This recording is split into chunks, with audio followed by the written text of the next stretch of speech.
A New Hope was an opening of all movies that dealt with aliens and space and science fiction, because I hadn't liked anything before. But that's the movie that made me like all of it. Welcome to the Crooked Table Podcast, where we discuss the world of film from a fresh angle. And now your host, Robert Yannis Jr. Welcome to the Crooked Table Podcast. This is Rob. On this show, we like to democratize the film criticism conversation by bringing on fans and critics alike to talk about the movies that either they grew up with or that connect with them emotionally in some way, that they have some kind of personal connection to. However, this series we have going on, every month we talk about an episode in the Star Wars saga. And this episode, we'd be talking about Star Wars Episode 4, A New Hope. And I'm honored to be joined by Kim Stock Foster. Welcome to the show. Thank you. So tell listeners a little bit about who you are and I guess how we know each other and that kind of thing. Well, I am the aunt of your lovely wife, Kai. And so that's how we met, was when you started dating Kai and then got married. That's true. It's 2011, I guess, is when Kai and I got together. So I probably met you sometime that year. I don't remember exactly, a few months in or something. It might have actually been in 2011 because I believe we had a family reunion down in Florida because I just came across a picture of that. And that was when Grant was a junior in high school. And so that was before he went off to the Marines. And I'm like, okay, so that's when we went down. It's so long ago now. Yes. See how time flies? I told you not to blink. It just goes by really fast. Yeah, so we met through Kai, who listeners know she's been on the show many, many times. And I put out the call on Facebook for Star Wars people, and you were like, hey, you want to talk to someone who actually saw the original Star Wars in theaters? And I was like, yes, because most of the people on this show we're not around very much or at all at that point. So it's nice to get a different take on it, especially a movie this remains such a cultural milestone. Oh, absolutely. Normally for this series, before we actually talk about the particular movie, I kind of get into, well, what's your relationship to the franchise, that kind of thing, when you start getting into Star Wars. But this is the original Star Wars media in any form, obviously. So, of course, this episode, we're going to be talking about Star Wars Episode 4, A New Hope. So let's listen to a little bit of the trailer right now. Luke Skywalker was just a farm boy until he received a mysterious message from a princess. Help me, Obi-Wan Kenobi. She's beautiful. Star Wars, starring Mark Hamill, I'm Luke Skywalker. I'm here to rescue you. Aren't you a little short for a stormtrooper? Harrison Ford, Boring conversation anyway. Luke, we're gonna get company! I think we took a wrong turn. Carrie Fisher, Good luck. Alec Guinness, You can't win, Darth. If you strike me down, I shall become more powerful than you can possibly imagine.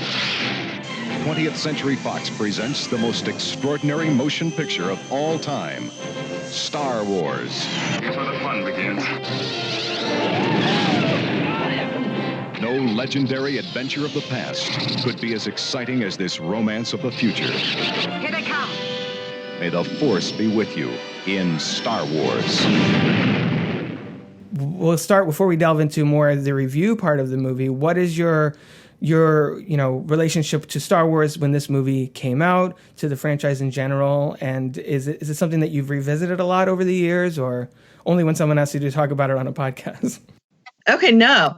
So the movie came out in May of 1977, and I was a junior in high school. And I did not go see it right away. I mean, this is when movies stayed out in theaters for over a year. My brother was alive then, and he's 6 years older than me. And he was like, you got to go see this movie. You got to go see this movie. And I totally rejected it.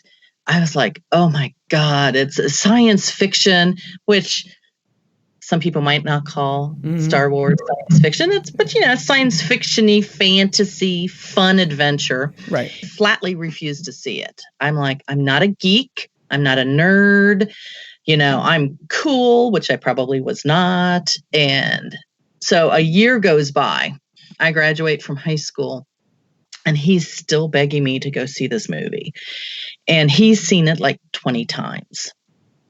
And I said, fine, I'll go see the movie if it shuts you up. And I made him pay for the movie. He had to buy me popcorn. He had to get me a drink. This is what he did to get me to see the movie. It's serious.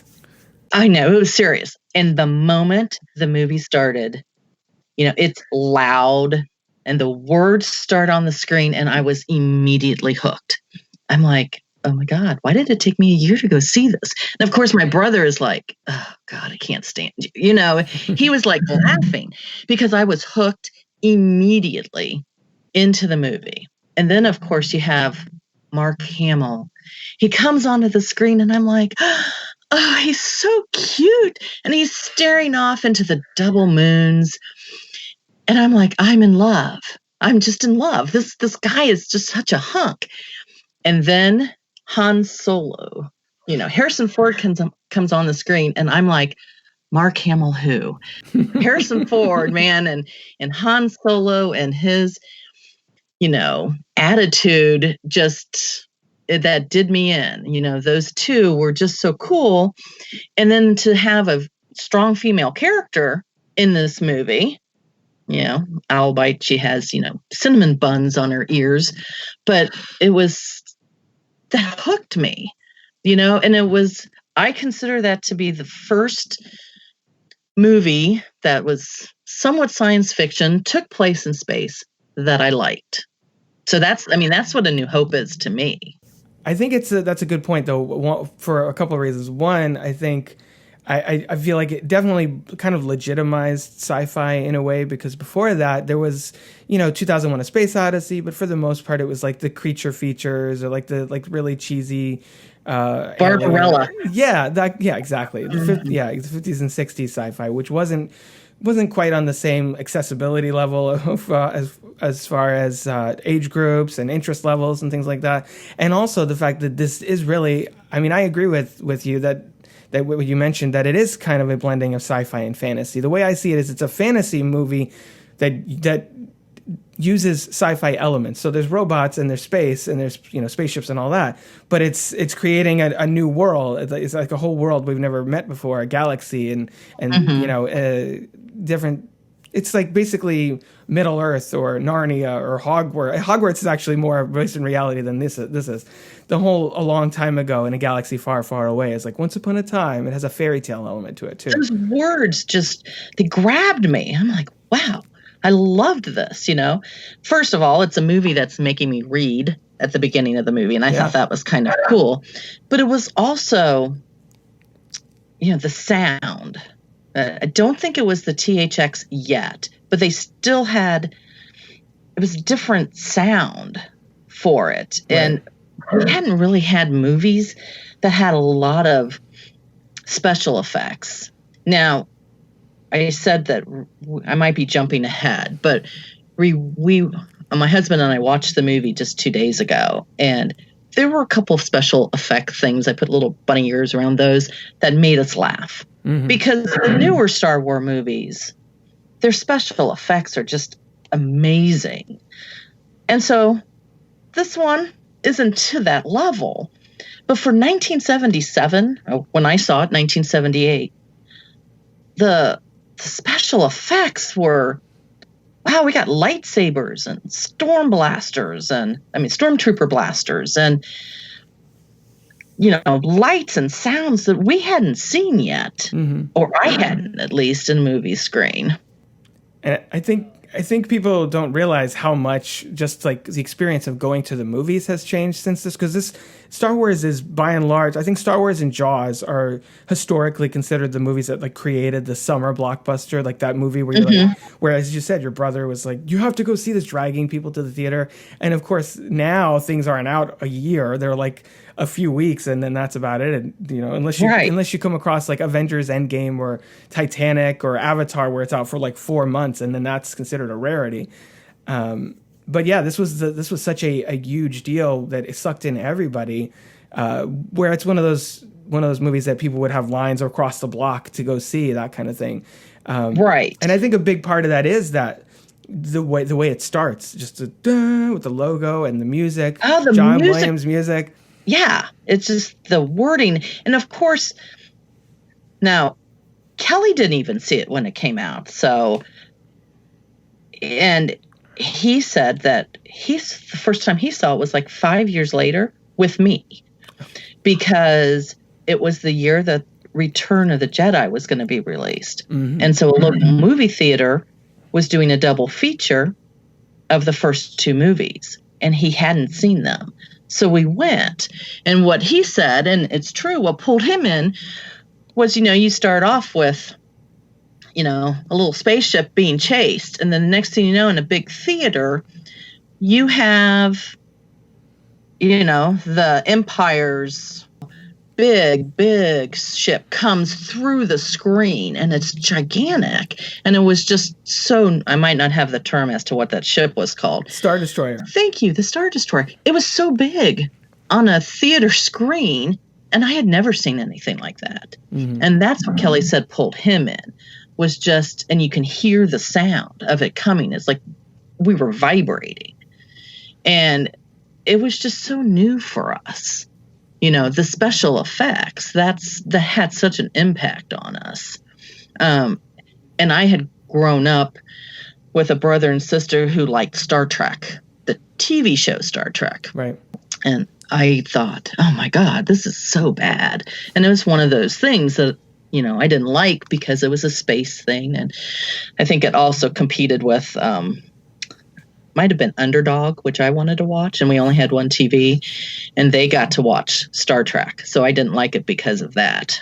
And if you don't know Underdog, it was a cartoon. Yeah, superhero. So that's one of the reasons, like, I just thought all science fiction things are just kind of cheesy. But then you have A New Hope, and I think that opened up the door it opened up the door for the Star Trek series to become successful again, because I think their first movie was like 2 years later. And either 79 or 80 was when the Star Trek movie came out. And I liked that then, because I determined it wasn't as stupid as I thought it was initially. Which is funny, because now everything is geek culture is like ruling everything. Game of Thrones and Marvel and Star Wars. Mm-hmm. Still, it's crazy how that perception has changed. Has that been a kind of a gradual thing, or does it feel like something that's really just changed in the last decade or so? I think it was more gradual, because I think Star Wars was mainstreamed. So it was okay to like that. These were adventure movies that just took place in space. I think that my opinion, at least, would be it just made it okay to like that. You have the Star Wars, and you have, Star Trek, and you have Avatar, and because you had mentioned Avatar, and I think that's a good example of, something that's different. But you had E.T. and I'm not sure when Alien came out, but other movies that just started to make it more mainstream to just have, fun with it. You don't have to take it seriously. And these were good adventure movies. I wouldn't consider it to be geeky to like these movies anymore. I did 40 years ago. I don't now. Now. Yeah. Maybe people who don't like them consider it to be geeky, but I don't really care. So, I'm over that. Well, nowadays, everybody is all like divided on arguing online about Star Wars or Game of Thrones, which I brought. Obviously, we're recording this the day after one of the last episodes aired. So, if anything, I feel like now everybody gets sucked, either is a fan of that kind of thing, or gets sucked into the next level of really breaking things down and analyzing it. For example, Kai, she wouldn't consider herself a geek. In fact, she likes Star Wars kind of, but she doesn't really admit to how invested she gets in some of these things, whether it's Star Wars or elsewhere. But then we recorded our Avengers Endgame episode, and we talked about that movie for 2.5 hours, and she's like crying on the podcast about how emotional how much connected she is to Captain America and his story in that movie. And I don't want to get into spoilers in case people haven't seen it, but sometimes certain things like that, the stories are so grand in scope, the classic good versus evil thing. And then you throw in the elements of romance and adventure. And this one has like sci-fi and fantasy and things like that. So it makes it accessible for everyone. There's an entry point for everybody to latch onto. And I think Star Wars was a big part for that. As you mentioned, as a young woman seeing this and seeing Carrie Fisher, who is now obviously sadly passed away, on screen as Princess Leia, what was that like for you? Well, and it's interesting because rewatching it Friday, I looked at Kelly, and for people who might be listening and don't know, Kelly is my husband. And I said, I think she's one of the reasons I really liked it.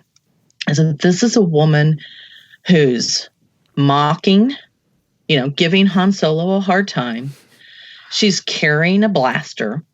She's, insulting, I recognized your stench the moment I was on the ship. So she was sarcastic. She was strong. She was determined. She could be tortured and handle it. And I'm like, I look back at the movies that were out. She's a really strong female character that I hadn't really seen in a movie. And I think, Mark Hamill's good looking and Harrison Ford was good looking. But I also think she was the pull for me because I was looking for that. Mm-hmm. I think that if we looked as, A New Hope stand the test of time, this is one of the things that I think does, because they may feel that they had to protect her, but she's the one that shot the hole into the garbage compactor and said, get in, enough of this. We got to go. And so I liked her character. Yeah. And that's something that even in the original Star Wars trilogy, like Leia is such a beacon of early sci-fi heroines that, even in the original Star Wars trilogy, it's really, she kind of carries the whole torch because there was not a lot of female presence in those movies. I think now the franchise is really starting to balance that out because now we have Rey at the center of it. Right. Which is why I really, as a Star Wars fan and a father of a little girl, I'm really trying to perpetuate Rey. And so, our daughter knows all about Rey and BB-8 and things like that. But yeah, I mean, the movie kind of lulls you in with the fact that, she's a princess that needs to be rescued. But does she really?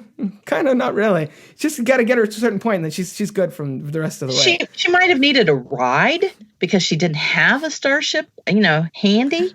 And they, of course, in the New Hope, no, it's actually Empire Strikes Back when Han Solo says, Chewie, you got to take care of the princess. But that's just to get Chewie to be quiet. Right. So I'm jumping ahead to the next movie. Sorry. But she didn't really need to be. And I liked the fact that she was running around with some sort of blaster and, she was strong. And I liked that. Yeah.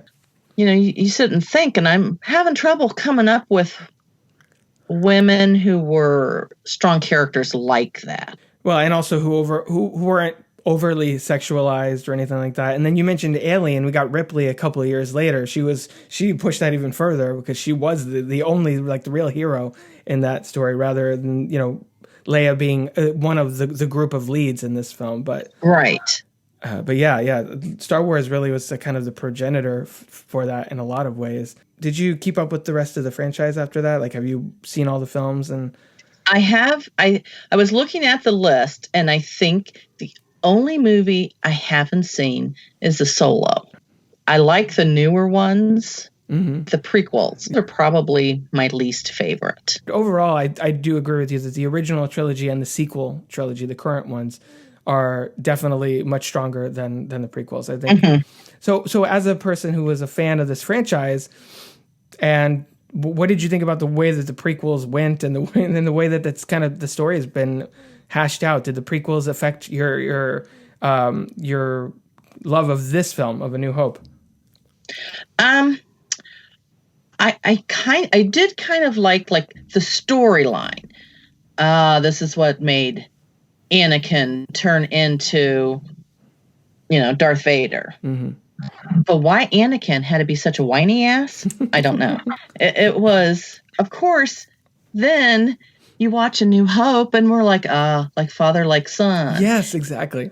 I was going to go get this and I want to go do this, So Luke is a little bit of a whiner in the first movie. I think that's just how George Lucas writes teenagers. He's just like, all teenagers are just like, I want to go to Tashi Station to pick up some power converters. That's the quote, yes. Yeah. But please, he whined. Yeah. And it was like, okay, Anakin Jr., you can stop it. I think a lot of people forget that this movie was actually an Oscar player as well when it came out. Like, this won 6 Oscars, was nominated for Best Picture and Director. George Lucas was nominated for Screenplay. And if you've seen Attack of the Clones, you're like, wow, how far the mighty have fallen as far as screenwriting and things like that. I think that's, and it was only his 3rd film after THX 1138 and American Graffiti. So, which version did you watch to rewatch? Because I'm assuming either the Blu-ray or the special edition.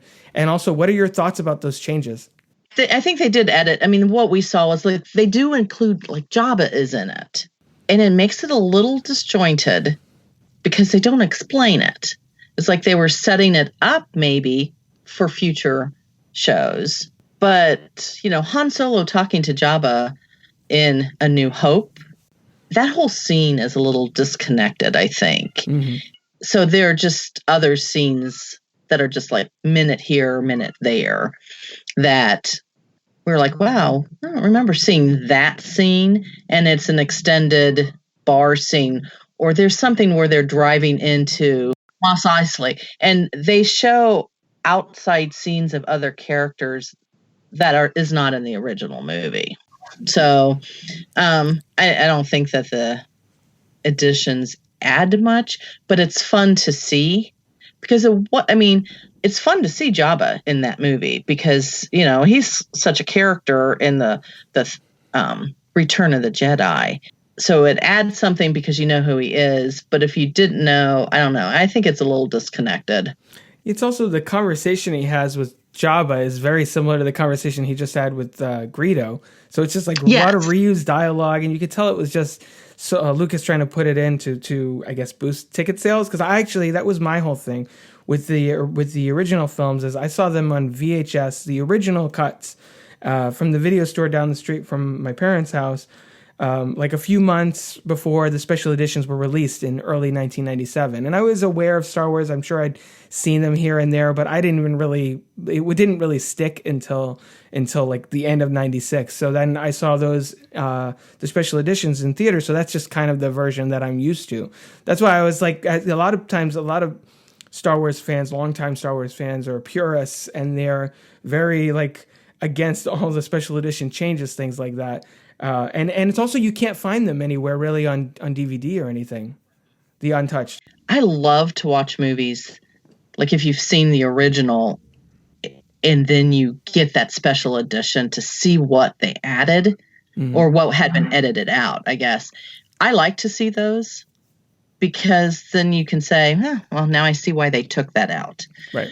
And sometimes it's like, well, that's kind of fun. Why did they take that out? But so I don't think – so you're saying one of the things you're used to is the special one where you actually do see Jabba in A New Hope? Yes, yeah. And there's all those CG characters that you see, like I think as you were mentioning, they ride up in the speeder to Mos Eisley, and there's like all this other like the tall CG characters with the Jawas hanging from it, and all these different all that stuff that he added right before the special edition. I guess starting to play with his CG toys while he was in production on the Phantom Menace or like thereabouts. Mm-hmm. Right. So yeah, a lot of people take umbrage with all those changes, and I'm like, there's some things that it's like it's whatever. I mean, it's also you have to see how you and I have mixed feelings at best on the prequels, but watching those movies in order, it feels really strange for 1, 2, 3 to be so CGI heavy, and then you get to 4, you're like, what the hell?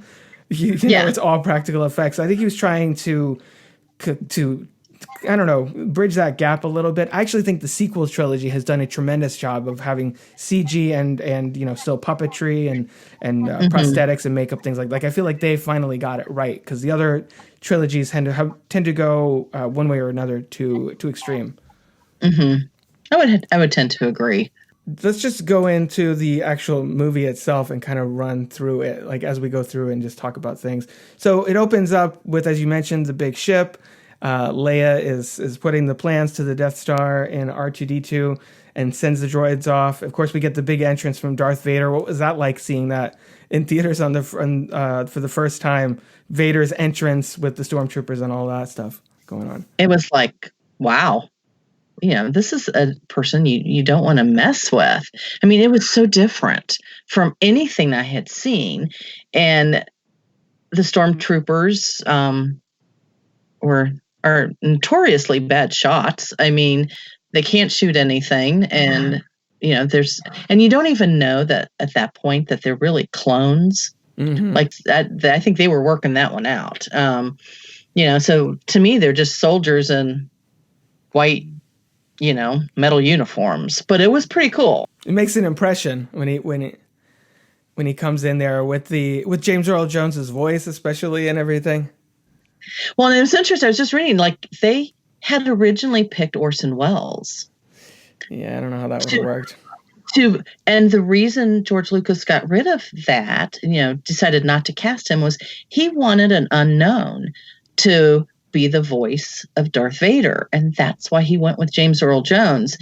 And I'm thinking, because James Earl Jones is the voice of Darth Vader to us. To have Orson Welles, who would have been well known, it wouldn't have been the voice. You needed to have Darth Vader and that voice. And yeah, I mean, and that's a role that he still, I think, reprises every once in a while for one of the animated series or things like that. Obviously, he did it for the prequels as well in Revenge of the Sith. So he comes in, and you're really kind of swept into this situation where the Empire, and you have the big room with all the governors, and Vader's like force choking them, and my gosh, he's just using his fingers. Well, actually, he picks one up, and that's he crushes his throat, and but the idea that he can use the force and just choke him with his fingers, just pinching in the air, and the guy is choking. I'm like, okay, that's pretty darn cool. Yeah. Probably my response was like, all right. I like that. This is also probably the most menacing, I think, we see Vader, because other than that 1 minute, the cameo appearance he had in Rogue One, where he's really pissed trying to get the Death Star plans. But he because we don't really know about we hear about the Emperor, but we don't really see him yet. And the movie does a lot of work to establish how fearsome Vader is, as you mentioned, like crushing people's throats and choking them, and then he kills, spoilers, I guess, for people, he kills Obi-Wan Kenobi at the end. All of that. But yeah, so of course Obi-Wan let him. Yes. They have to, yeah. That's, you gotta Luke, feel the Force. And so that was, you knew that at least Obi-Wan went in there with the knowledge that he was going to do this, because that also would motivate Luke to become a Jedi. It was like, it seemed like he needed that to be part of the Force. Because that was an intentional death. Right.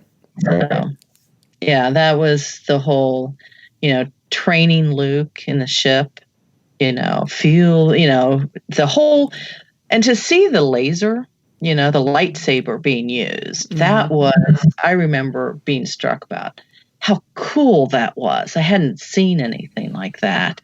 And I still think that that's appealing to the audience. I think sometimes some of the adventure movies are so fast and there's so much that it's almost an overwhelming amount of special effects. And so the lightsaber is a special effect, and they're in the ship, and he's trying to use the lightsaber for the first time, and that little metal ball is floating in the air and shooting things at him, and that was just cool. That was simple for, I think, our time now, but I still think that it's effective in the movie. And the film has a lot of things like that. I mean, you could tell that the Jedi are obviously basically like space samurai in a way. So it's, having something as simple as a sword that happens to be made of laser, it's as you said, you have the excitement of a laser sword, but also the simplicity of sword play and that kind of swashbuckling element that you get from the old Zorro movies and pirates and all that other stuff, all the things that they that really George Lucas grew up with. Yes, and you got uniforms and helmets, and then you have the rebellions, and it just appealed on so many different levels. But it's I don't know, it's like A New Hope. I think those three, like if it was on TV, I would stop and watch those, because there's like an emotional bond with those movies. They're fun. Yeah, and they're fun, and they tap into the hero's journey and mythology and all that stuff in a way too. And as far as the visuals, the Death Star scene, the attack on the Death Star is probably, it's impressive to me even now how well that holds up. I think in the special editions, really, for this movie, other than the Jabba scene and adding some of the CG creatures early on, I think that the Death Star sequence, all they did was maybe clean up a little bit of the matte lines, which are like the black lines that go around the items that are composited together and things like that. Like other than that, like that's all pretty much miniatures and things like that, and it looks like outstanding. Like you put that against anything today and it looks like it's CG, but it's not. That's the impressive thing that they're able to pull off. Right. And it was. And actually one of the other special effect things that's not as detailed as that, but I thought was so cool was, of course I don't know what I'm so bad about what some of the stuff was called, is the vehicle Luke Skywalker takes on the planet Tatooine. It's, the speeder. It's not touching the ground. It's like up in the air. And I'm like, that's so cool. We were supposed to have those by now. Yeah. What's up with that? Yeah. What's up with that? They are so far behind technology. And so that speeder was really cool. And watching it 2 days ago, I had the same reaction I did when I saw it in 1978. And it was like, damn, I want one of those. So some of that special effects was just so cool, and it still is. And I still have that effect. And as the movies were made, I think the special effects just got so much better because they were learning how to do this. They were creating some of the special effects themselves, as far as I know. And you can see in Empire Strikes Back, the special effects are much better. Mm-hmm.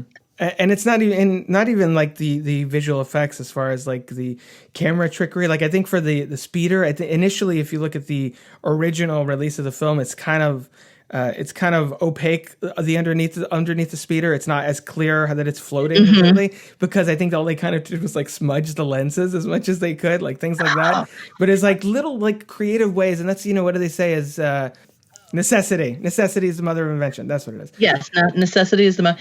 Well, and we did laugh. I think the one scene we laughed was when the Millennial Falcon is being pulled into the Death Star. Mm-hmm. And if you look at that scene, we're like, okay, that's just a little toy on a wire. That's what it is. And that's what it looked like. But that's really the only thing that made us like chuckle over the special effects. Mm-hmm. But everything else was, it was pretty cool. Yeah, that's quite an accomplishment as a 40-year-old movie that holds up that well. That's like you see things now from 10 years ago and you're like, oof, that did not age well. Yeah, and that's true. There are some movies that just don't stand the test of time. And I think that with A New Hope, it's also a good movie for younger children to watch. It's, maybe some of the more advanced technologically, special effects ones, they seem more violent. We're watching A New Hope going, wow, okay, Alderaan just blew up, and that's, how many millions of people. And the Death Star, that was probably 50,000 people on it, but it's not as obvious. Right. It's one of those that, can kind of slide by where you're not seeing the blood and, and then when Luke gets his hand cut off, you don't see any blood there too. So I think the Grant was such a fan when he was a little kid, of that series. I think also with the violence too, there's a certain element of, because these movies are essentially, air quote, space operas is what I think Lucas or someone else has called them in the 40 years since this movie came out. Yes. So there's a certain element of, it's supposed to be, and I think this is a lot of the criticism that something that as heavy and dark as Revenge of the Sith gets, is it's supposed to be sort of light and buoyant and energetic. And yeah, there are things happen, people die and things like that, but it's all kind of, nothing is super emotional, nothing is super traumatic or anything like that. Like, so a lot of the violence is either implied or off screen. I mean, Leia in this movie and Han in Empire both get tortured. You don't really see anything very much of that, just like before and after. Han's just tired after, I guess. You do hear him scream. You do. That's so true. They do take it half a step forward there. But that also. But they've come at Leia with a big needle, Yeah. It's like, okay, this is not going to go well. But I think that tone also carries a little bit into the performances. Like everything is a little heightened, it's a little over the top, or it seems like it. It's like I think that these movies get criticized a lot for the performances, and obviously Hayden Christensen in Attack of the Clones is an exception, where it's like taken really far. But you could criticize some of the acting in some of these movies, but it's also they're operating at a certain level. They're not really supposed to come across like real people because it's a specific kind of story. It's and I think even though Mark Hamill is kind of whiny in this, it also fits his arc over the course of the trilogy, and some of the more formal, like Leia with the she has almost like a kind of an accent at certain points early on when she's talking to them. She has like a little bit of an affect to the way she speaks. Things like that. I think that there's a certain style of acting that is embodied in these movies, and the most you get when someone dies is Luke going no or something like that, and then the music swells and they cut, and it's just very dramatic. I can't believe they blew up this planet, blah blah blah, but they just move on. Like, all right, next mission. Everybody shakes it off. It's. And because of that, it takes this story and makes it, as you were saying, accessible to all ages, which is why a huge part of why these movies have endured the way that they have. Because when my daughter is in a couple of years, I could probably show. I mean, I could probably show her now, but I don't know if she'd really enjoy it the same way. Then I'm gonna start introducing her to the Star Wars franchise and things like that. So, well, she already has it. She actually has a book that I didn't even buy it for her. One of our friends bought it for her, and it's like ABCs but for Star Wars. So it's like, A is for Admiral Akbar, and like, L is Luke and Leia, and like things like that. So she knows how to spell Ewoks, and cool. She knows Rey. You gotta know these things if she's your daughter. This is true. With children, so Grant had seen these, and when we had children, we said, I talked Kelly into, and I didn't really have to talk him into it. He was fine. I said, I don't want them to have toy guns. Mm-hmm. And he's fine. And then Grant saw A New Hope, and he was 3.5, and everything became a weapon. Mm-hmm. His bunny that he carried with him became a gun. Napkins became a gun. Anything he touched became a gun. So he received from Santa Claus when he was 3.5 his first gun, and it was a Stormtrooper blaster. And it still is in the corner of his bedroom. the place of honor. And it's one of those white guns. And I just looked it up, and I think you have to buy one for like $180 on eBay. Wow. This gun. And that was the end of no toy guns in the house. But he had, I think, Han Solo's gun. They had storm blasters. We probably had 10 different lightsabers throughout our house.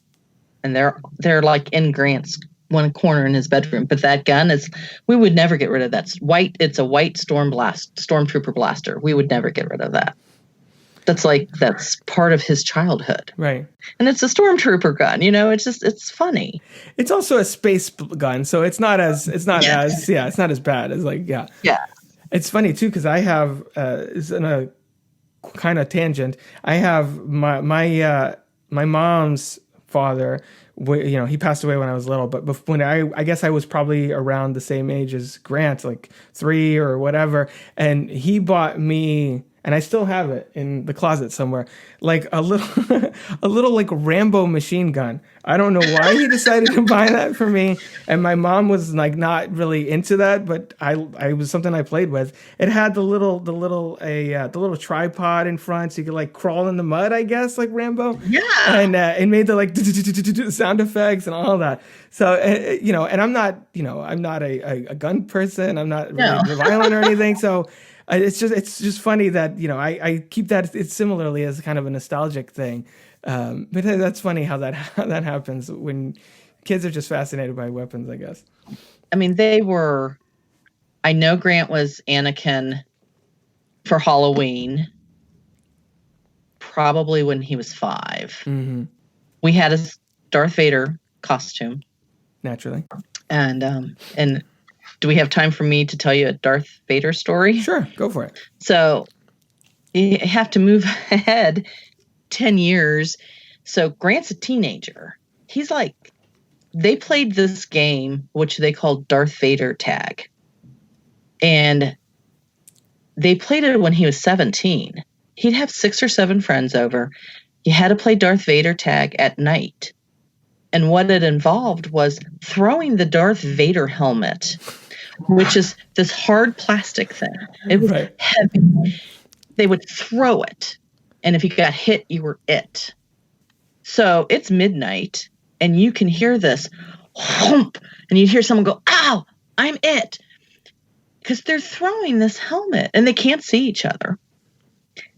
And they played that for like 3 or 4 years. I mean, they started probably when they were 14, but I think they probably played it at one point when they were seniors, just to reminisce. Let's go play Darth Vader tag.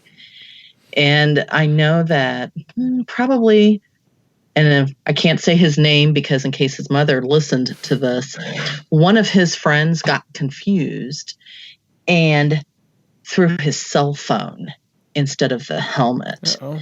His cell phone smashed into our house. And then we heard a lot of yelling about that one, and he never told his parents. He said he had dropped it on the sidewalk. I got confused and threw my phone instead of the Darth Vader helmet. Like, what? Yeah. And you'd have to, but it was hysterical. They would throw this helmet at each other. And, this is what boys do. Mm-hmm. I was just thinking that. Yeah, this is fun. We're hurting each other by throwing the helmet.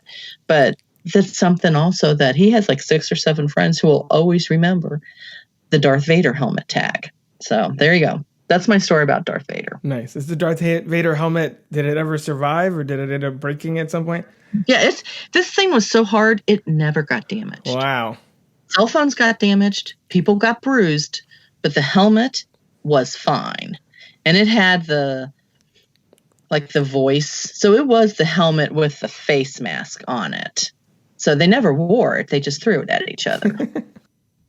I wanted to talk about some of the other performances. I guess the elder statesmen of this movie. So Peter Cushing and Alec Guinness.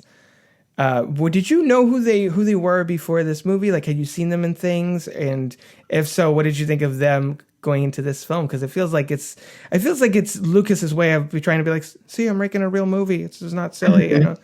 When I think that that's probably why. And I had just recently read this too, because you start reading about it and knowing that I was going to talk about it. Right. That's why he picked Alec Guinness, or Guinness. I'm not sure how you say his last name. That's why they picked him, because the studios were saying, you need to have somebody. You're going with all unknowns, so you have to have somebody stable. Mm-hmm.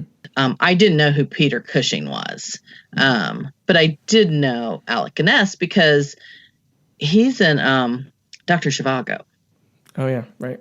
So I had seen him in other movies, so I was aware of him, and I thought that was really cool that, he was in this movie. I mean, I knew who Harrison Ford was, though. He's in American Graffiti. Mm-hmm.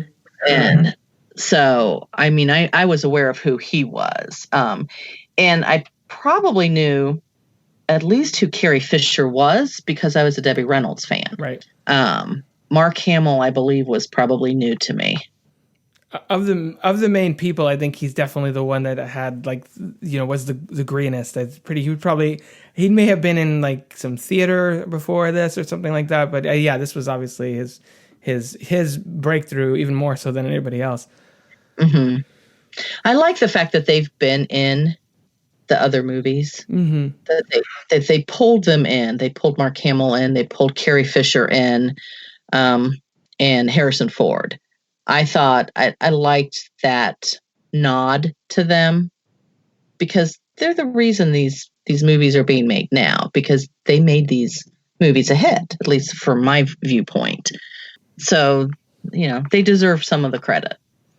Yeah. George Lucas should get some of the credit too, I think, Yeah. Well, he sold it off at a certain point too. So I think he was like, I don't want anything else to do with this.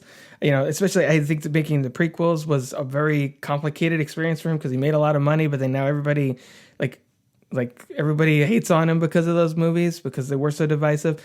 And then and then Disney's been doing their thing with it. So as a person who saw the original movies in theaters and has been a fan of the franchise, what do you think about the way that the new movies where they have taken the original trio? I know you mentioned in Force Awakens that you were not happy about that because you liked that character, but did you think that story wise that was a satisfying development, or you're just like, okay?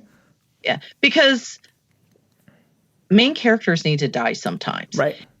We won't get into the Avengers, but that's real. People die, mm-hmm. and it made sense for him to die. I might not have liked it, but that's just a natural way. So I was fine with it, but like I said, I don't think I know some of the other movies as well, and I need to go watch them again. Because it is, you need to, like that, I went and watched all the Avenger movies again to get ready for the end game. And I need to do that with the Star Wars, just so I have a better feel of it all. I mean, I don't need to do that, but I'm going to do that anyway because it's a good excuse to go back and watch them all. That's part of why I was like, you know what?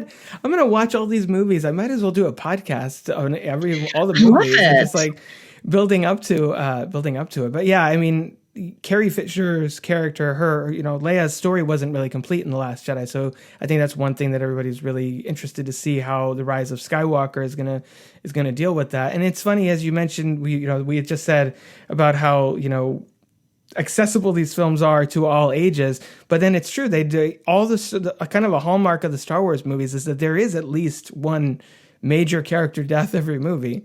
And mm-hmm. sometimes in Return of the Jedi, there are multiple, things like that. So, it is kind of a important part of this franchise is dealing with legacy, dealing with, Anakin and Luke, and then, whatever ends up happening with Rey and the impact that the older generation has on what happens in this current trilogy and elements like that. So I love all that stuff, and I love the backstory that this movie only implies that then we see in the prequels with Anakin and Obi-Wan, and Obi-Wan's obviously lies about Anakin's death, right, and all of that. It's interesting because I still don't know 100% if Lucas knew exactly what he was going to do with Anakin's backstory, that he was going to have Vader be a part of that, or if he left it vague on purpose because he was not sure exactly how he was going to play it out. It's unclear because Alec Guinness makes a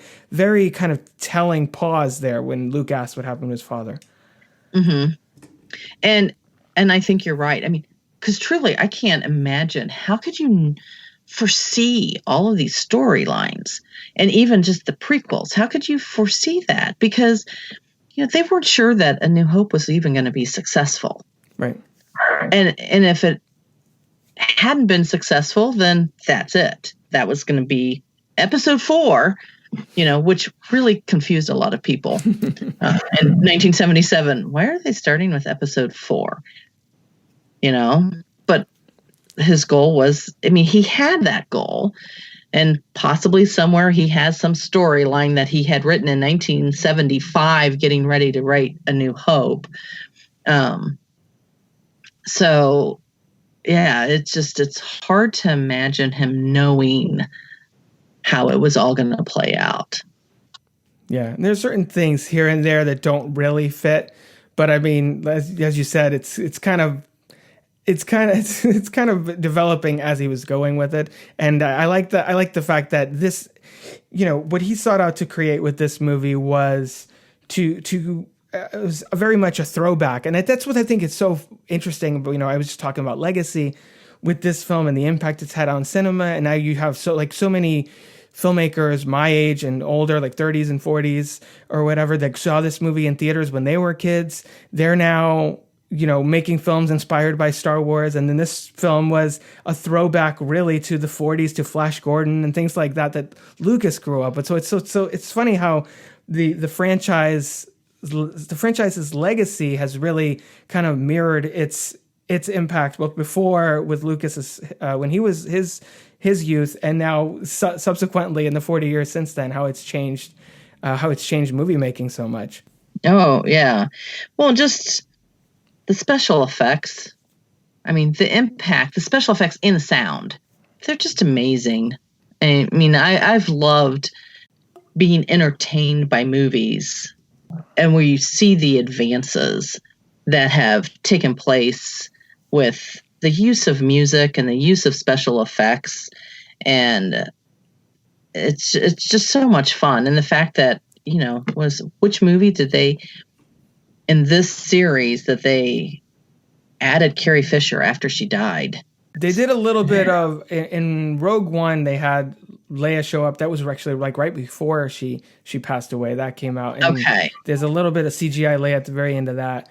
And then it's because I know that was a big thing with Rise of Skywalker, that they wanted to have Leia's story conclude, but they didn't really, they didn't want to let's recreate her in CG, because that's kind of in poor taste for someone that passed away. So they're repurposing old footage that they had from Last Jedi and Force Awakens, maybe with newly shot stuff with Daisy Ridley and people like that, and maybe compositing things together, but they're not recreating her completely, which I think is a smart way to play it. I mean, she's been such a major part, an integral part of this franchise and its success and its inspiration, especially for letting girls know that this was okay to like Star Wars, which I know Disney and sometimes a lot of historically this has been like considered a boys' property.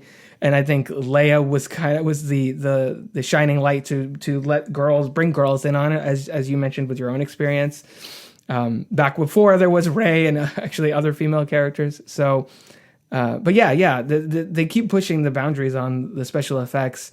But I think now, they've really fine-tuned that balance of the different aesthetics, the practical effects and CG and everything like that. So it's fun to go back and see this one and see that, not really that much as far as the effects, there weren't really anything he needed to quote fix with the special editions. It all kind of works. It's just maybe cleaning it up a little here and there. So, I mean, I don't really know how much more. Do we have anything else to say about A New Hope? Is there anything we haven't covered that you wanted to make sure we talked about? Well, yes, because one of the things that A New Hope shows is the use of robots. And, you have R2D2 and C3PO. That was different. Mm-hmm. They were humorous. They were artificial intelligence that was working. Although, we can say there are gaps in how you would use them now, but that was different. And to have affection for a robot, they were a pull for the movie. People loved R2D2 and C3PO and Chewbacca. These were characters that were not, your mainstream characters, but they were also the draw to the movie. And that was different for the time. And I think that also had an impact as to how movies could proceed, because then people liked them.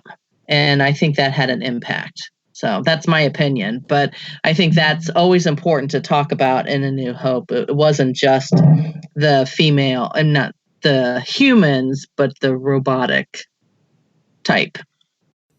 Yeah, I mean, as far as playing those characters, you had Anthony Daniels in that really like plated suit that I guess he had put on him, and then R2D2 was operated from within, like by Kenny Baker, who was a little person.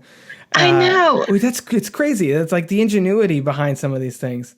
And then, rest in peace, Peter Mayhew. Right. The idea that they had people in these robots, which they wouldn't do nowadays, but that's how they operated them then. And that, there were actors there. So that was kind of fun, but it was also something that we hadn't seen. And I saw a lot of movies when I was a teenager, and so this was a different aspect. That was artificial intelligence and computers. They're okay. So I think that's just one thing that's important to mention about A New Hope. Well, no, I agree. And then a few years earlier, you had HAL 9000 in 2001. And right. This one, let's kind of humanize them in a way. And yes. Not only the robots, but also the creatures like Chewbacca. And then you had all those crazy creature designs in the cantina when they go in. That you see, like, just it's from both an effects level, yes, obviously that was an achievement, but also narratively having these two robots be kind of the Rosencrantz and Guildenstern of the Star Wars saga, because they're in every movie. They just, even if it's briefly, they drop in and be like, oh, we're just jumping around from adventure to adventure. This is the kind of crazy stuff that happens around us, I guess. So in a way, R2 and 3PO are like the element that the Star Wars saga all kind of revolves around, which is fun. It's a fun way to give them a lot to play off of, as well as their sort of Laurel and Hardy routine off of each other throughout the saga. Right. They're a little bit of the humor relief, but also the humans have affection for them. So it is, like you said, they're humanized. So that's a good description. Yeah, no, I'm glad you brought that up, because we hadn't talked about the droids at all, really. And you start thinking about this movie, and we're like, God, we say that all the time. Yeah, these are not the droids you're looking for. I mean, just all these quotes from A New Hope. It's like, I think the Foster family here quotes them a bit. So yeah, there's a lot of good stuff in there. Obviously, people know that if they're listening to this, and they're probably Star Wars fans and have watched this movie a bazillion times, like we have. Yes. So when you saw this in theaters, you had no idea that it was going to be basically the biggest film franchise of all time. 40 something, no idea. And have so many things. I mean, this was also back in the day when not everything was a franchise or everything got a sequel. So no, it was, we didn't have that. And I just thought my brother was just yammering on about some geeky movie, and he was. But I agreed with him finally. And, I understood it, that he had seen it 20 times. And I believe that I probably saw it then one more time before it went out of the theater. Like I went and saw it another time with a friend because I liked it so much. So, yeah, it was, and my sister had seen it also. So she was also, so we all ended up being Star Wars fans. Well, there's a combination of the characters, the world building. It's a certain level, obviously, of escapism to it. And then when you rewatch it over, it's just like it welcomes you. It's like a warm blanket of a movie after a while. Star Wars. I would agree with that. I think you're right. Well, I don't think that I don't have anything else to cover. If you're No, I don't good. think I do either. Okay, this is good. fun. Yeah, this was a blast. So, Kim, thank you so much for coming on the Crooked Table podcast and talking about Star Wars with us. Yeah, well, Rob, thanks for having me. Of course. Well, definitely, I'd love to have you back another time. Let me know if you want to talk about anything. All right, that sounds good. Thanks so much. All right, thank you. Okay, bye-bye. Bye. If you're interested in joining me on the show to chat about one of your favorite films, head on over to crookedtable.com/guest. Or you can consider supporting the show at patreon.com/crookedtable. Of course, you can always find more podcasts, reviews, videos, and other movie-related goodies over at crookedtable.com. Until next time, this has been the Crooked Table Podcast, and I've been Rob. This has been a production of crookedtable.com. All rights reserved. The art of the little KED.